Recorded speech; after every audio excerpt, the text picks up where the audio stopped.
Which of the following will show Tyndall effect. ठीक है, एक बात मैं यहाँ कहना चाहती हूँ। सबसे पहली बात, before I just look on to the options over है, टिंडाल इफेक्ट के बारे में ही। When light is passed through colloid solution, it scatters. It does not follow a straight path. This is known as Tyndall effect basically. ठीक है, सो आपने Tyndall effect देखा तो होगा ही कि एक बंद कमरा है और उसमें कोई लाइट नहीं है, बिल्कुल रूम में इट्स अ ब्लैकआउट और हल्की सी रोशनी कहीं से आ रही है। So what you actually see basically, the path of the light that has been actually traveling. Is it yes or no? So when a light beam is passed through a solution, it does not follow a straight path, rather it gets scattered due to the particles present in the colloid solution obstructing their path. Straight line तो आपको नहीं दिखती है ना, आपको straight line दिखती है? नहीं दिखती है स्ट्रेट लाइन, तो बताइए ये वाली बात, क्या जो मैं आपको यहाँ पर ये बात कह रही हूँ वो सही कह रही हूँ कि नहीं कह रही हूँ? टिंडाल इफेक्ट क्या होता है? Scattering of light.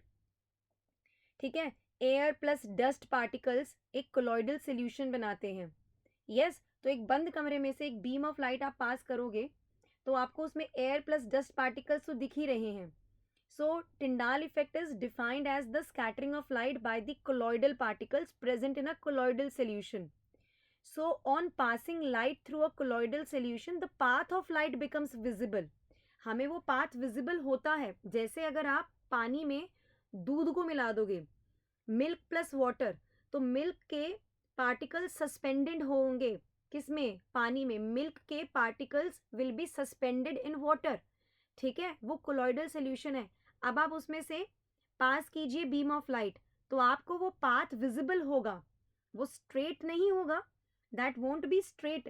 Are you getting the things clear over here और not? Yes, so in Tyndall effect, when a light beam is passed through a solution, colloidal solution, it does not follow a straight path, rather it gets scattered due to the particles present in the colloid solution obstructing their path. ठीक है, now the size of colloidal particles should not be much smaller than the wavelength of light. ये वाली बात हमेशा याद रखना जब हम टिंडाल इफेक्ट के बारे में बात कर रहे हैं। ठीक है, so in a way what should I talk about कि for any solution to show Tyndall effect, मैं यहाँ लिखना चाहूँगी for any solution, for any solution to show, for any solution to show Tyndall effect, for any solution to show Tyndall effect, it must be a colloid solution, a colloid solution. ठीक है, तो वो जो आप beam of light देखते हो ना, एक बंद कमरे में हल्की सी बीम ऑफ लाइट जा रही है, तो उसमें एयर प्लस डस्ट पार्टिकल्स होते हैं और वो कोलॉइडल सॉल्यूशन होते हैं, तो वहाँ स्कैटरिंग ऑफ लाइट दिख रही होती है। So on passing the light through the colloidal solution, the path of light becomes visible. Clear है कि नहीं क्लियर है? अब यहाँ पर एक और चीज कहना चाहूंगी, मैंने क्या बोला? For any solution to show Tyndall effect it must be colloidal solution या कोलॉइड सॉल्यूशन। अब एक और बात जो बहुत इंपॉर्टेंट है, अ सॉल्यूशन, ये सब कनेक्टेड है बेटा, a solution can be colloidal solution, a solution can be colloidal solution only above,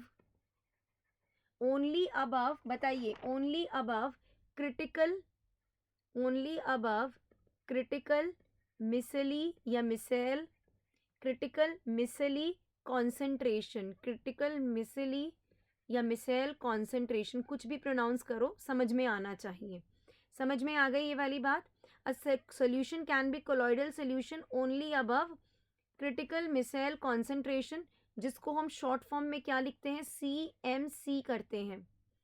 ठीक है, एक और बात, a solution with concentration, a solution with concentration lower than critical micelle concentration will be true solution, will be true solution, and true solution तो transparent होता है, colloidal तो होता नहीं है।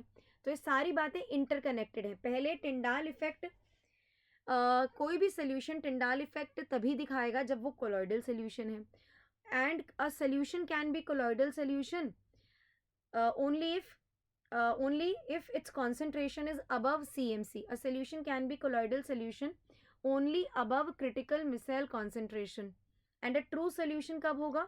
जब हमारा solution का concentration is lower than CMC, तो that is a true solution. समझ में आई ये वाली बात? अब मैम ये interconnected कैसे हैं ये बताओ. देखो, aqueous solution of soap below critical micelle concentration, below critical micelle concentration. So below critical micelle concentration जो होता है that is a true solution ना, and true solution is not a colloidal solution, तो वो टिंडाल इफेक्ट नहीं दिखाएगा. Aqueous solution of a soap above critical micelle concentration, मतलब ये तो हमारा अब कोलॉइडल सोल्यूशन हो गया है, और अगर ये कोलॉइडल सोल्यूशन है तो ये टिंडाल इफेक्ट दिखाएगा. Aqueous solution of sodium chloride, अरे भाई नमक को पानी में डाल दो, नमक को पानी में डालोगे डिजॉल्व हो जाएगा, आपको ट्रांसपेरेंट ट्रू सोल्यूशन मिलेगा. येस और no? Tell me guys if I am making the things clear over here और not, just let me no.